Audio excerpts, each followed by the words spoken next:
Welcome back to the world of science fiction, where today we have a thrilling epic that will keep you at the edge of your seat.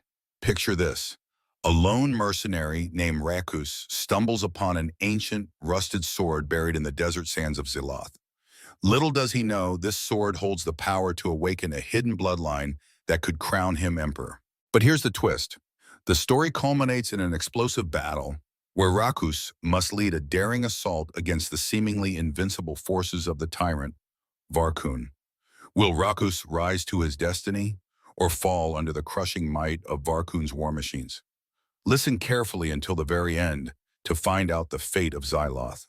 And if you love epic sci-fi adventures like this, don't forget to subscribe to our channel, hit that bell icon for notifications, and support us in bringing you even more exciting stories. Let us know in the comments where you're tuning in from and share your predictions.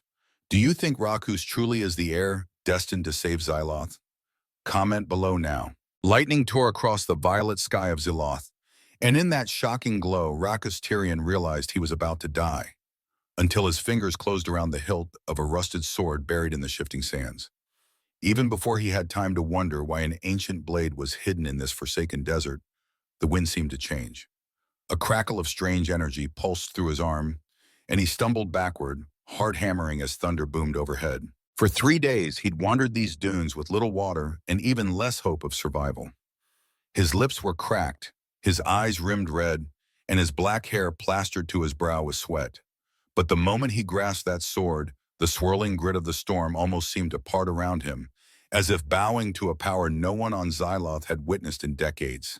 He had come here as a mercenary, hired to protect a trade convoy he should have known better than to trust. Betrayed by the ones who'd promised him a decent wage and a simple run across scorching sands, Rakus had watched every member of his small crew cut down in a merciless ambush. Stripped of resources, left for dead, he had crawled through the desert with nothing but vengeful curses on his breath, until, by pure chance or cruel design of fate, he fell upon this hidden relic. Its blade looked centuries old, marked with eerie symbols that glowed faintly when the lightning flashed, but which quickly faded in the gloom. Staggering to his feet, sword in hand, he tried to make sense of the swirling shapes in the distance. Were those raiders, monstrous beasts, or just more illusions conjured by heat and exhaustion? Then an arrow zip-oriented by, burying itself in the sand at his feet. Instinct kicked in before fear could root him in place. He ducked low, scanning the shifting dunes for whoever had fired at him. Another projectile whistled overhead, this time hitting a half-buried rock with a metallic ring. He felt the faint hum of the sword's power rise up his forearm again, as if the weapon were urging him to fight rather than flee. Quick check-in, fellow sci-fi enthusiasts. Comment 1 if you're intrigued by the mysterious blade so far, or 2 if you think we should learn more about its origins first. Where are you reading from? Let us know. Within moments, 5 figures burst over a nearby dune, their silhouettes flickering in the dying light.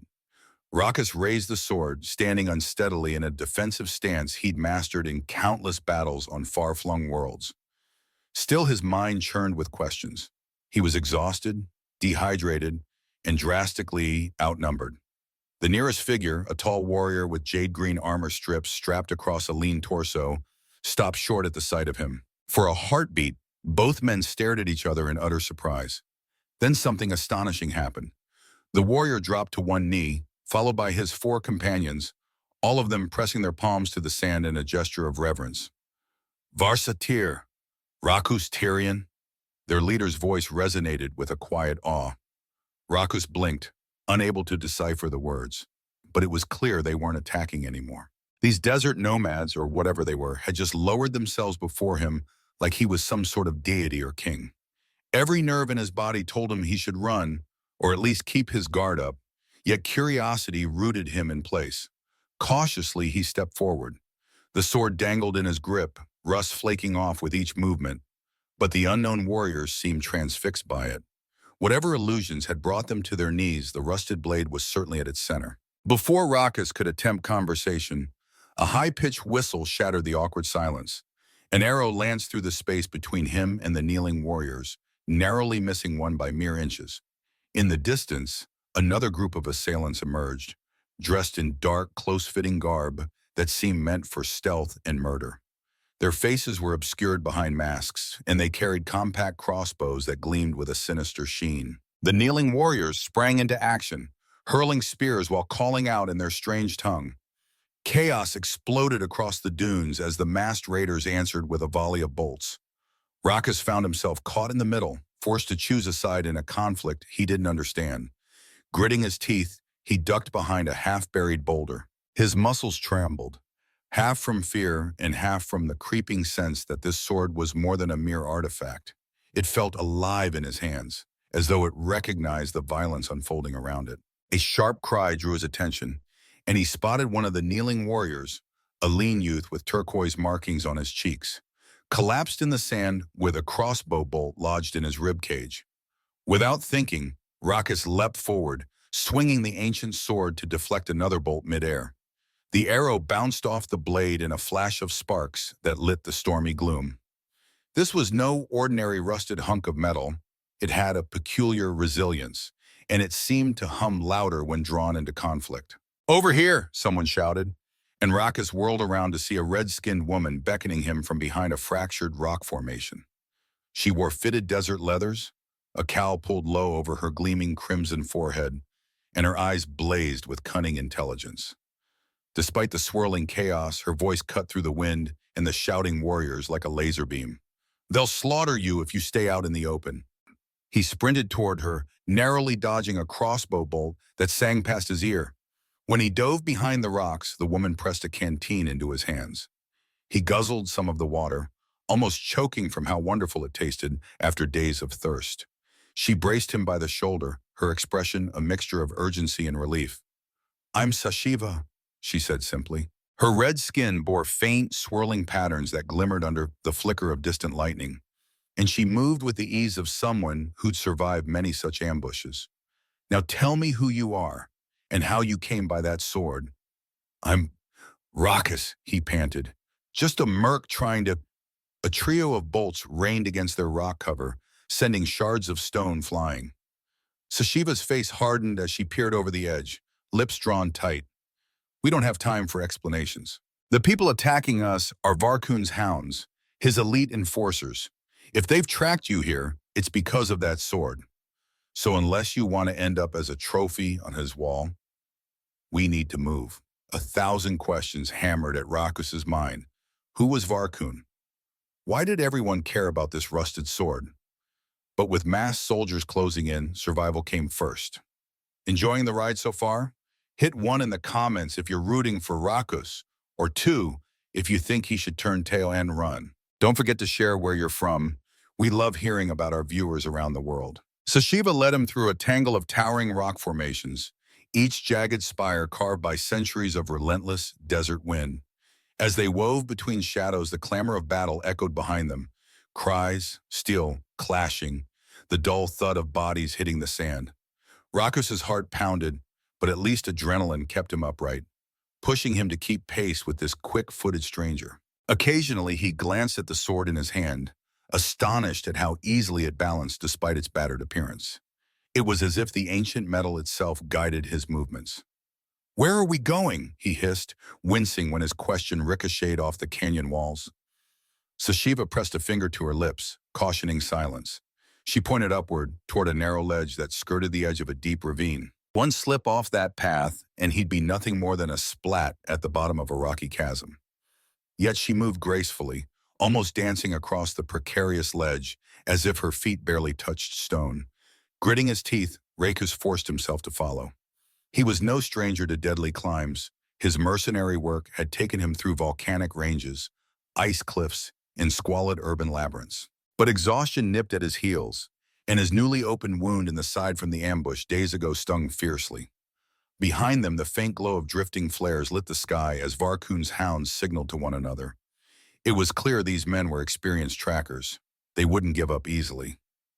After a tense climb, Sashiva dropped onto a small plateau littered with weather-beaten shrubs. A hidden crevice in the sandstone wall beckoned them inside. The interior of the passage was pitch dark until she pressed a small device on her wrist, activating a glow lamp that cast eerie blue light across the sand-swept floor. "We can rest here for a moment," she said quietly. They won't find us unless they have a reason to suspect we came this way. Still panting, Rakus slid down against the wall, cradling the sword across his knees. He cast a glance at Sashiva's red skin, which seemed to gleam like polished copper in the lamp's glow. She was striking, but not in a delicate sense, rather in the poised readiness of someone who'd battled all her life.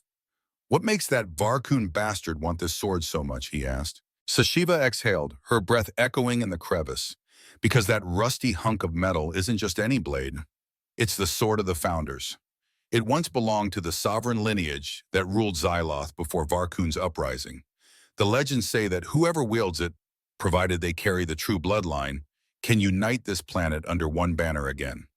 She let the gravity of her words settle, the lamp flickering in her hand as if even the light trembled at the story. "Varkun claimed that bloodline was extinct. Looks like he was wrong." Rakus felt a cold spark of alarm. "You're talking to the wrong guy," he muttered. "I'm no emperor in hiding. I'm just a sellsword who got double-crossed." He considered dropping the blade right then and there, letting it clatter onto the sandstone floor. But something within him flinched at the thought, whether it was curiosity or some deeper instinct, he couldn't say. The fact remained that the sword felt strangely at home in his grasp, and he found it difficult to simply discard it. Sashiva crouched beside him, her red skin catching the subtle glow as she studied his face with quiet intensity. "Rakus Tyrion, you're more than you think. Your very name might be a clue. Tyrion was the dynasty that ruled these lands centuries ago, before Varkun built his war machines and scorched the deserts to feed them." She reached out and gently touched the battered hilt, where faded runes glinted. "Some claim Tyrion bloodlines were scattered among the stars. You found this sword out there in the dunes, or maybe it found you." He stared at her, unsure whether to laugh or become angry. His life had been a series of near misses and last stands. His childhood memories were a blur at best. He'd never known his father, and his mother had died when he was young. There had been no stories of royal heritage, no talk of noble lineages. "I'm just a survivor," he said firmly, ignoring the uncomfortable prick of possibility. "I'm nobody's savior." Sashiva shrugged, rising to her feet. "Try telling that to the ones who kneeled before you." She jerked her chin toward the tunnel's exit. "For now, we need to get you somewhere safe, and maybe find answers on the way." Friendly pause. "Are you hooked by this evolving mystery? Press 1 if you believe Rakus might truly be royalty, or 2 if you're still skeptical. Also, where are our readers watching from? Share your location in the comments." They continued deeper into the winding passages, stepping carefully over loose stones and under jagged arches that threatened to collapse with the slightest disturbance. Occasionally, they paused to listen for any sign of pursuit, but the only sounds were the distant moan of wind filtering through hidden shafts and the steady drip of condensation from overhead cracks in the rock. Rakus realized these natural caverns might extend for miles beneath Xyloth's deserts, offering secret routes unknown even to Varkun's relentless hounds. Sashiva led him to a place where the ceiling yawned upward, revealing a small skylight. Pale starlight filtered through, illuminating the chamber in a cool glow. Unlike outside, where the sandstorms had battered them with scorching winds, here the air felt musty but mercifully calm. A series of old crates and barrels had been arranged in a makeshift camp, evidence that others before them had used this as a hideout. She rummaged through the supplies, producing a second water canteen and some dried jerky that smelled vaguely of spiced cactus meat. As Rakus drank, he felt the bite on his parched throat ease a little. He examined the runes on the sword's hilt more closely. Some of the shapes reminded him of the swirling glyphs he'd seen on ancient ruins in the frontier worlds, but these looked older, more elaborate. Could there be any truth to what Sashiva said? Was he truly connected to a dethroned bloodline? Or was this just convenient prophecy nonsense to rally people against Varkun? "Have you worked with the desert tribes before?" he asked, thinking back to the kneeling warriors. Sashiva nodded, her eyes narrowing slightly. She pulled aside one crate, revealing a hidden compartment underneath. "They're called the Xerans," she explained. "They believe in an ancient prophecy that a Tyrian heir will return to wield the sword of the Founders and restore the planet. They've been in hiding, scattered in small enclaves around Xyloth. Varkun hunts them mercilessly, but they still hold on to their faith. When they saw you with that blade, they saw hope." Before Rakus could respond, she handed him a battered data slate. Its screen flickered as it powered on, revealing dusty records and half-decoded transmissions. Look for any mention of your name in here or anything resembling that crest on the sword. We may find a clue to all this madness. Raka scrolled through pages of old notes and expedition logs, while Sashiva stood guard at the edge of the chamber, listening for any sign of an approaching patrol. Much of what he read was either too fragmented to make sense of or referred to places he'd never heard of. Ravazar, Eon Spire Citadel, the lost oasis of Karun. But then he found a passage referencing Orveon Tyrion, the last recognized emperor of Zeloth, dethroned and presumably killed decades before Rhoccus was born. The text was incomplete, but it hinted at a child spirited away from the capital during the coup, a child whose name was not recorded. Rhoccus frowned, a chill settling over him. "Any luck?" Sashiva asked quietly. He shook his head, but his mind was reeling with possibilities. If this data slate was to be believed, the Tyrion bloodline might not have been completely eradicated. Could he be the descendant of that missing child? It seemed implausible.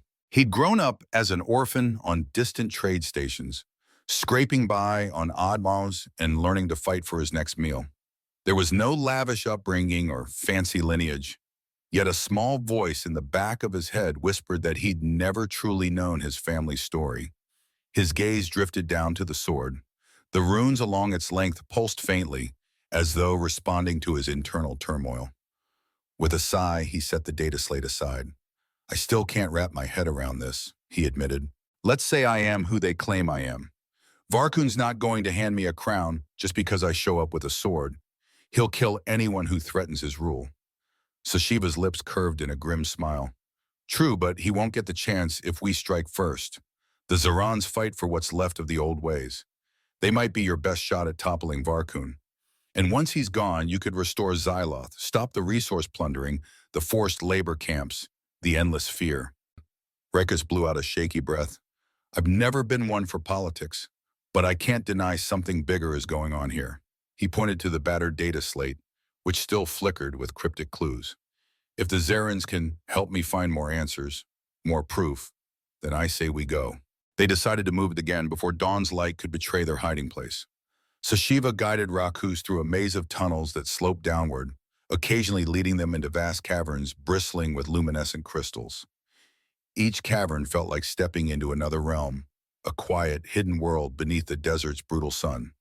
One passage opened onto a ledge overlooking an underground lake, its surface shimmering with reflections of turquoise and emerald. Rhoccus paused, momentarily entranced by the beauty. Water was scarce on Xyloth, yet here was a subterranean reservoir that seemed untouched by Varkun's greedy operations. Sashiva nodded toward the lake. "The Xerans know of such places. They protect them. These hidden lakes, these crystal-laden caverns, they're the planet's lifeblood. If Varkun finds them, he'll drain them dry for his war factories or poison them to root out the Xerans." Her words reminded Rhoccus that the stakes weren't just about overthrowing one tyrant. If these resources were destroyed, Xyloth might become utterly uninhabitable. "That monster's been in power how long?" 20 years, maybe more," Sashiva replied. "He rose from a position of trusted general to usurp the throne.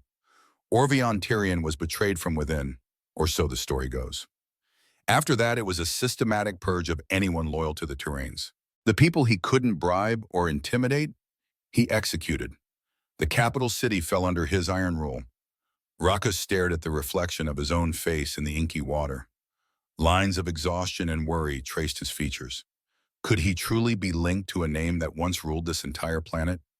It felt unreal, and yet every new clue seemed to push him closer to accepting it.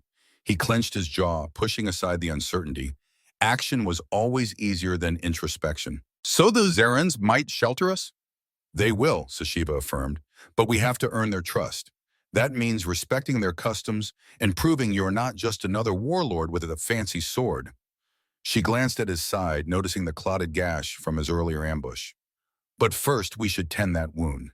You'll be no use to them, or to yourself, if you can barely swing that blade."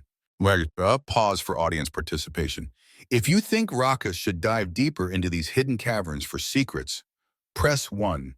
If you'd rather see him confront Varkun's forces head-on, press 2. We're curious, what would you do in his place? Before they left the cavern, Sashiva produced a small med kit from her pack.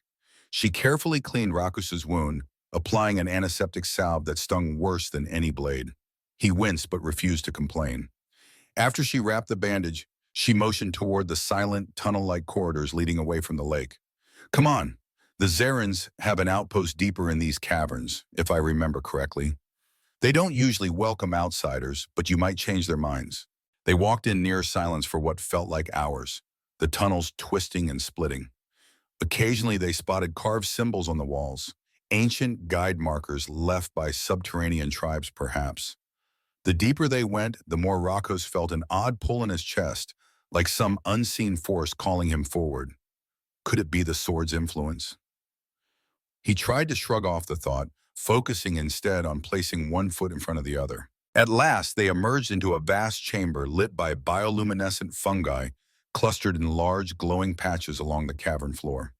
In the center of this eerie glow, a group of Xerans knelt around a flickering holographic map. Their skin ranged in shades from pale jade to deep emerald, with intricate tattoos that glowed faintly against their scalps and cheeks. When they saw Sashiva and Rakus, hands flew to weapons. Then one Xeran, whose tattoos spiraled over both arms, let out a startled gasp. The kneeling Xerans glanced from the sword to Rakus's face, and in that moment, he recognized the same awestruck expression he'd seen when they bowed to him on the surface. A murmur rippled through the gathered warriors, and many began to kneel, pressing fists to the ground in respect. Rakus swallowed hard, uneasy with such reverence. Sashiva watched, her red eyes gleaming with subdued triumph. One of the Xerans stepped forward, lowering his head respectfully.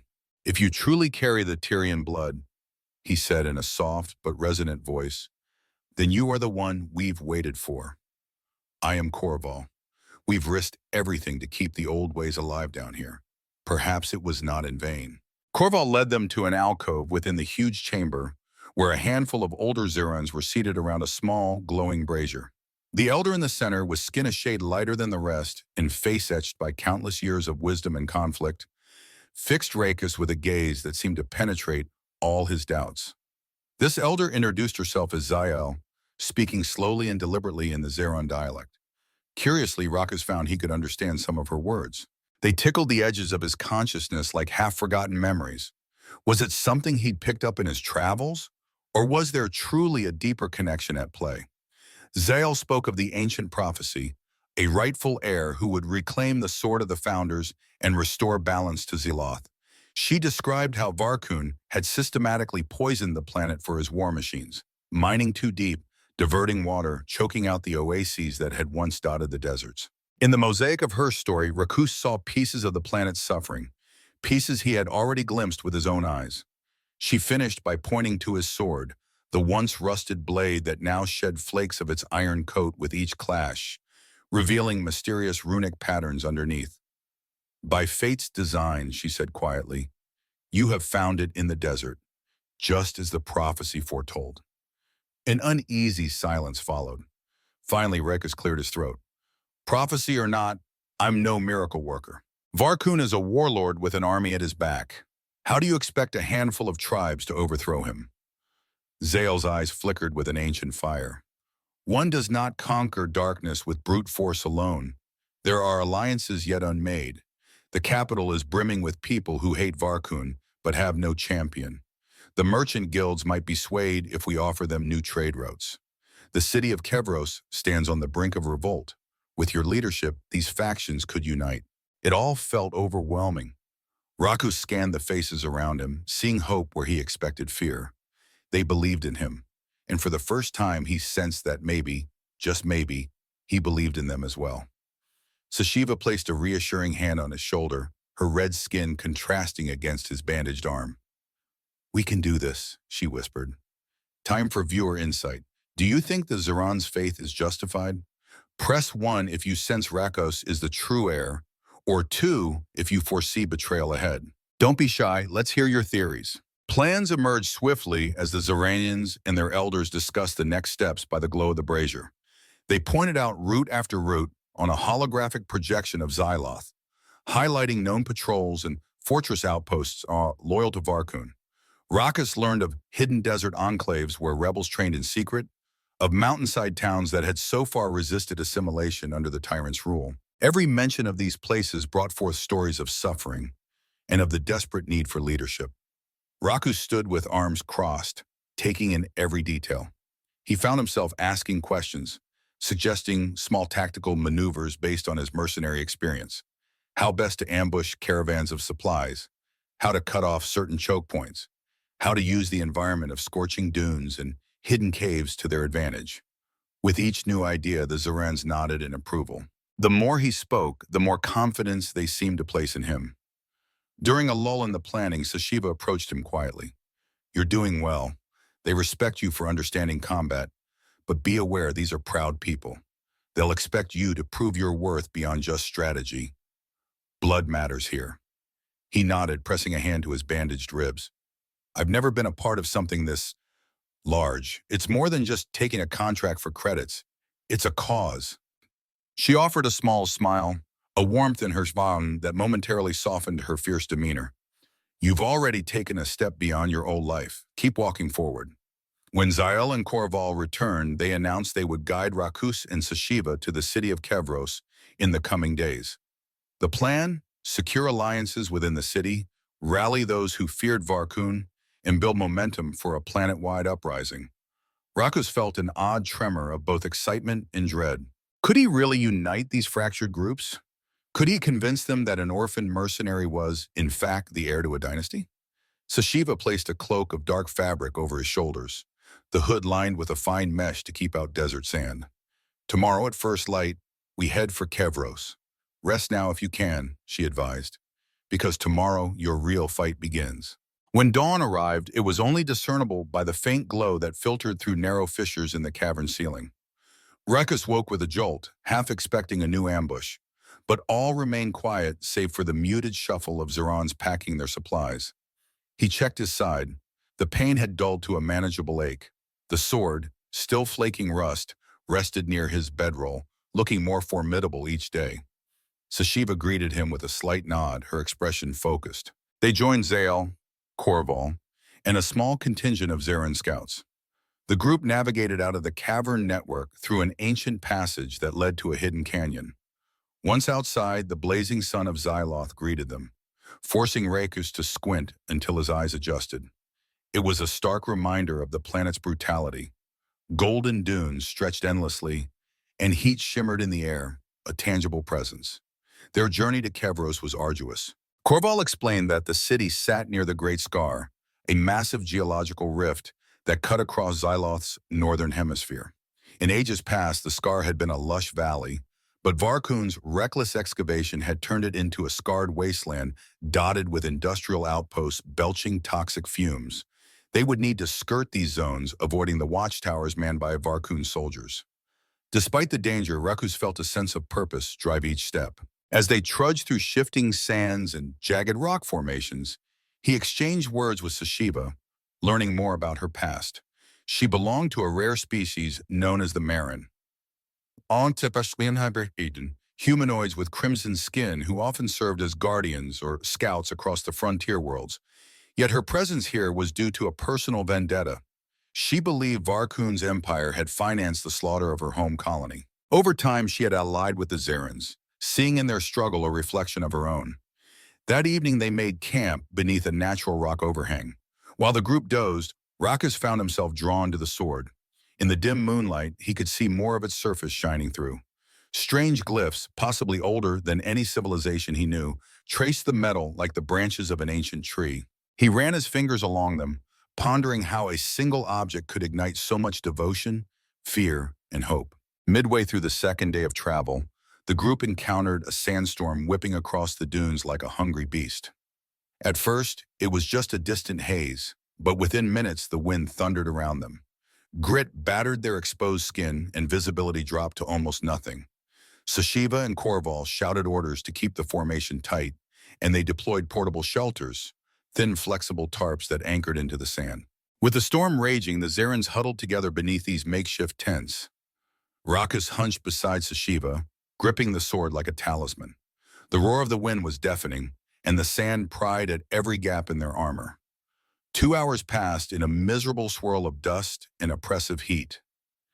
Yet, in that suffocating darkness, Rakos couldn't help noticing how the sword's glyphs flickered with faint luminescence. Every time a flash of lightning tore through the storm's clouds, the symbols seemed to momentarily resonate, as though soaking in the energy. Eventually, the storm relented, leaving the dunes rearranged into new, perilous slopes. Some of the portable tarps were buried under drifts, and it took a frantic scramble to unearth them. Everyone emerged coated in grit, coughing and blinking away the sand that clung to their eyelashes. Rakus was no stranger to desert storms. He'd seen brutal conditions on other worlds. But Xyloth's fury was something else entirely. They pressed on, now guided by star charts displayed on a small hollow compass Azael carried. By nightfall, the horizon began to reveal strange shapes, silhouettes of towering spires that jutted from the desert floor. As they drew nearer, Rakus realized they were approaching Kevos. Enormous structures, remnants of a civilization that once thrived, stood partially collapsed. Walls of heavily scorched metal formed a perimeter around what looked to be a sprawling settlement. Beyond it loomed the Great Scar, a jagged canyon dotted with flickering industrial lights. Under cover of darkness, Corval led them through a hidden entrance in the outer wall.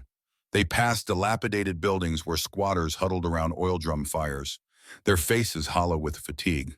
Rakus's heart tightened. He saw the toll of Varkun's regime etched in these strangers' eyes. Resignation, fear, and a faint spark of defiance they dared not show openly. Kevos by night was a landscape of uneasy shadows. The group made its way to a run-down courtyard near the city center, where the Xerans claimed an old safe house remained intact. Sashiva explained that sympathetic locals sometimes sheltered rebels or dissidents, risking their lives to offer respite from Varkun's roving patrols. Entering through a half-collapsed archway, they found a modest space with battered walls and a few scattered cots. Better than sleeping under a tarp in a sandstorm, Rakus joked grimly, setting the sword down. He scanned the area. Any moment he expected Varkun's enforcers to burst in. But for now, it was quiet, intense. Zael spoke with Corval, discussing how to make contact with the city's underground leaders. These leaders, apparently, were merchants who'd grown tired of Varkun's constant taxes, or ex-military officers who had lost faith in the tyrant's rule. Rakus slumped onto a cot, the day's exertion finally catching up with him. His ribs ached, and his lungs still felt clogged with dust, but he forced himself to stay alert. This was enemy territory. Sashiva knelt beside him, offering a small container of water. "We'll need your voice to sway the rebels. They know Varkun's brutality firsthand, but they need a symbol to rally around. Man, that sword might be it." He stared at the dusty floor, thinking of how improbable this all seemed. Less than a week ago, he was just another mercenary, battered and alone in the desert. Now he was sitting in a hidden safe house, preparing to incite a rebellion by claiming a lineage he wasn't even sure belonged to him. Still, the Xerans believed in him, believed he was Tyrian blood returned. "Let's see if we can get them on our side first," he said finally. "I'm not a fan of lying to people. If they ask about my origins, I won't pretend I have all the answers." Sashiva nodded thoughtfully. "Honesty might be the best weapon we have." Rising, she glanced around the decrepit courtyard. "Try to rest. Tomorrow we make contact with the city's hidden network. If all goes well, we gather enough support to challenge Varkun's forces in Kevos. If not..." She left the sentence hanging, allowing the unsaid threat to linger. Dawn in Kevos brought a muted sunlight filtered through high smog. Rakus awoke to the sound of distant drilling machines echoing from the Great Scar, a monotonous rumble that underscored life in the city.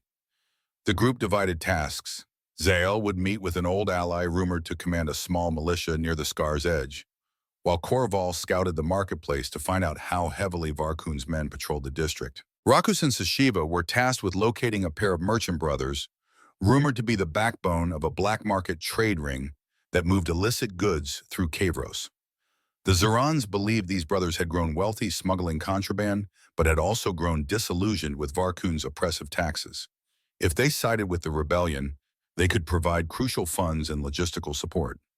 Walking the streets felt like entering a war zone without active combat. The city was plagued by scorching heat, and lines of ragged civilians queued for meager rations at government distribution posts. Guards in black armor patrolled with an air of intimidation, scanning the crowds for any hint of dissent. Rakus kept the sword hidden under his cloak, acutely aware that if these soldiers discovered it, there'd be bloodshed on the spot. They found the merchant brothers in a dimly lit alley behind a bustling bazaar. Stall after stall sold questionable items, some black market technology, some stolen medical supplies. Sashiva approached two men engaged in hushed negotiations with a cloaked figure. Once the deal finished, she stepped forward, introducing herself as an independent contractor, seeking new opportunities. The smaller brother, Xeric, had cunning eyes that flicked between Sashiva and Rekus with skepticism. His taller sibling, Elvic, sported a well-groomed beard and looked more shrewd than suspicious. "What do you want from us?" Xeric asked. His voice was hoarse as if from years of breathing in smoky air. Sashiva glanced at Rakus, who gave a tight nod. They revealed the barest outlines of their plan: a resistance movement, the possibility of toppling Varkun, and the need for supplies. At first, both brothers laughed. "People have dreamed of overthrowing that madman for years," Elvic scoffed. "None have succeeded? Why should we bet our fortunes on you?" "Because this time there's a real chance," Rakus said, stepping closer. He cautiously lifted the corner of his cloak, showing just enough of the sword's hilt to catch the alley's sparse light. A flicker of recognition flitted across Xeric's face. Even if they hadn't believed in the prophecy, rumors of the Tyrian blade had circulated among the underworld for years. The merchant brothers exchanged wary glances. "If that's truly the sword of the founders, then you're painting a target on your back, friend," Elvic murmured. "Varkun's men are scouring every corner of Ziloth for it." "You think we don't know that?" Sashiva retorted. "We're not here for idle chatter. We want to unite Kevos, merchants, smugglers, local militias, anyone with a grudge against Varkun's regime. You help us, and in return, we'll ensure you're not crushed when a new order takes hold." Xeric ran a hand through his unkempt hair. "Assuming you even succeed, who's to say your new order won't be just as cruel?" Rakus felt a stirring of anger, but kept his voice steady. "Because cruelty is what I've been fighting against my whole life. I'm no angel, but I understand the difference between tyranny and freedom.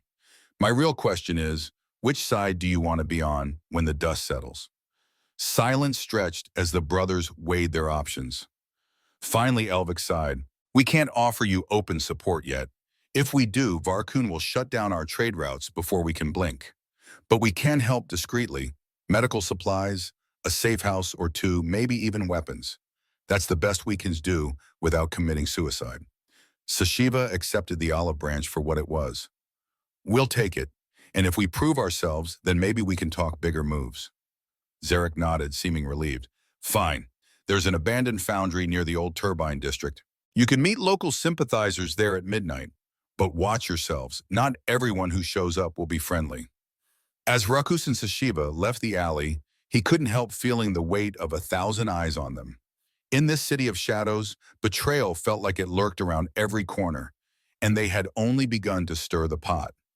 Let's pause for a quick audience poll. Comment 1 if you think the Merchant Brothers will stay true, or 2 if you suspect a double cross is coming. And don't forget to share where you're reading from. The day passed in cautious anticipation. Rakus and Sashiva reunited with Zael and Korval, who had made modest progress gaining support from a ragtag militia near the Great Scar. Word spread quietly among the oppressed citizens, rumors of a hidden heir, a group planning to challenge Varkun's might. Despite the fear in their eyes, the people of Kevos listened. Some spat at the notion, jaded by years of tyranny. Others whispered prayers for the prophecy to be true. As night fell, they made their way to the old turbine district. The labyrinth of rusting machinery and corroded pipelines resembled a graveyard of industry. Once, these turbines may have powered half the city, but now they lay dormant under layers of sand and grime. The air stank of chemicals.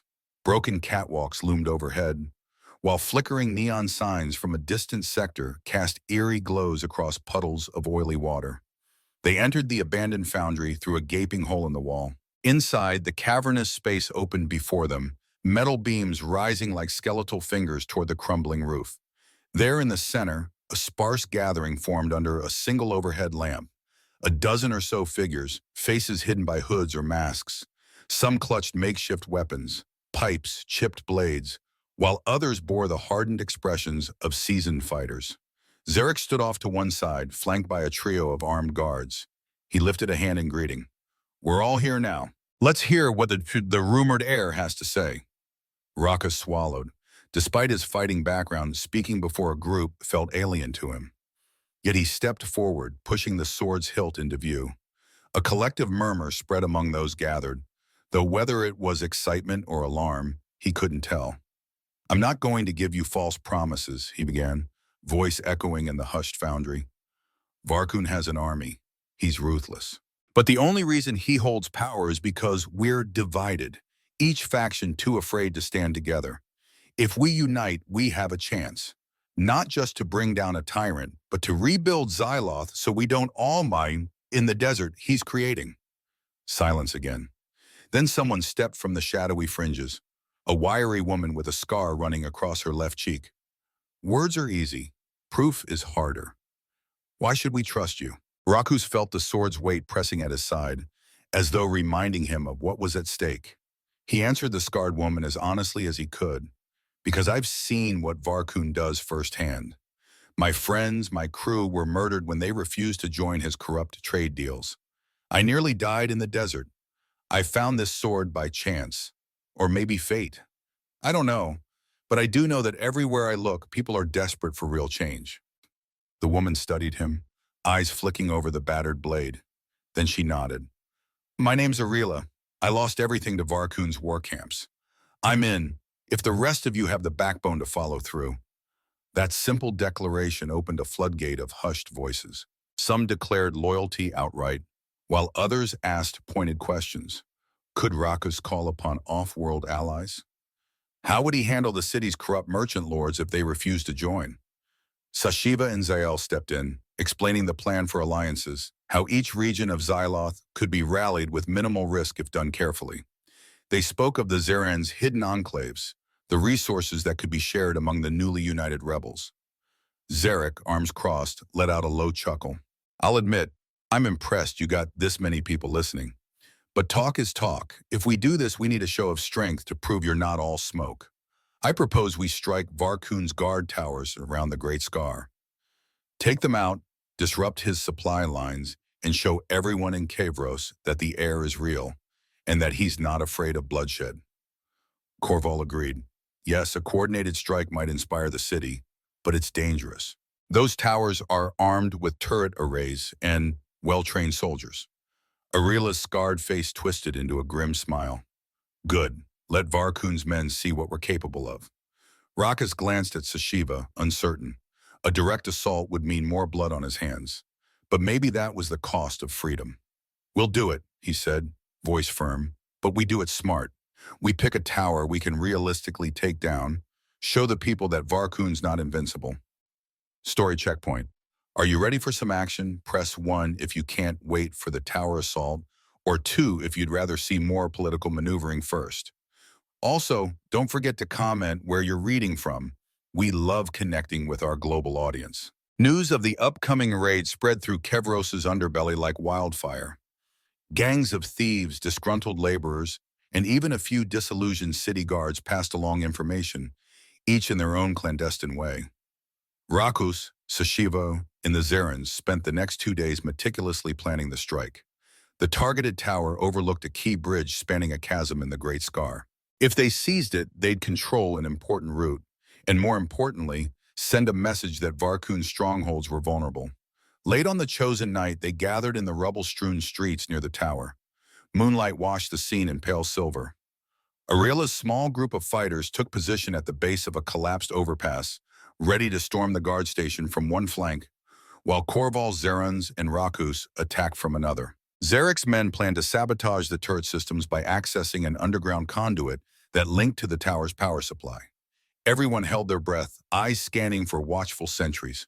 A single shot shattered the stillness, a crossbow bolt from a hidden vantage, striking one unsuspecting guard on the ramparts. Instantly, the alarm bells rang. Searchlights swept the darkness, and Varkun's soldiers scrambled, shouting orders. The rebels surged forward. Rakus led the charge, cloak billowing behind him. In the flickering lights, the sword blazed brighter than ever, rust sloughing off like old skin. Steel clashed, sparks flying as he parried a guard's energy lance. With a swift pivot, he jammed the sword under the man's breastplate. The soldier fell and Rakus felt a pang. This wasn't just a random skirmish anymore. People looked to him now, and each life weighed heavily on his mind. Sashiva vaulted onto a cargo crate, her red skin shimmering under the lights as she hurled a throwing knife at a guard trying to man the alarms. Arila's crew flanked from the side, overwhelming two more defenders. Amid the chaos, a bright flash erupted from below. The sabotage team had successfully cut the power to the turrets, leaving the tower's defenses crippled. Seizing the moment, Rakus and Korval pushed inside. Curses and blasts echoed through narrow corridors as rebels fought their way upward, floor by floor. The tower seemed to quake under the onslaught. At last, they reached the control center perched at the top of the tower. A handful of desperate guards made a final stand, but their resistance was short-lived. With the turrets inactive and their reinforcements scrambled, they had little hope. Sashiva disarmed the officer in charge, pinning him to the floor with a dagger at his throat. Around them, panting rebels stared in disbelief. They had won. The tower was theirs. Stepping to a shattered window, Rakus looked out over Kevos, breathing hard. Smoke wafted from burning barricades, and sirens echoed somewhere in the distance. But the city lights still shimmered like a promise. He lifted the battered sword, noticing the final traces of rust falling away to reveal a gleaming blade inscribed with complex runes. In that moment, a cheer rose from the rebels around him, a triumphant cry that carried into the night, telling the city that, for once, Varkun's grip had been loosened. Arila grinned wide, blood trickling down one arm from a shallow cut. "We did it. We actually did it." Korval nodded, voice steady despite his ragged breathing. "We'll fortify this tower, spread the word that the rightful heir has claimed a victory in Kevos." Rakus lowered the sword, heart pounding. He could almost feel the planet's heartbeat pulsing through the blade. Was this the power of the Tyrian bloodline? Or was it simply the power of unity and resolve? Sashiva walked up beside him, her eyes reflecting the city lights. "Next step?" she asked quietly. He inhaled, letting the humid night air fill his lungs. "We use this momentum, secure the city, rally more supporters. Then we take this fight to every corner of Xyloth."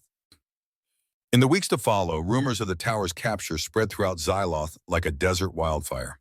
Villagers, merchants, and nomads alike saw that Varkun was not invincible. Slowly, different factions declared their support, and even those on the fence began to lean toward rebellion. The sword's legend grew alongside Rakus's reputation. Now fully revealed, its runes were hailed as proof of his lineage.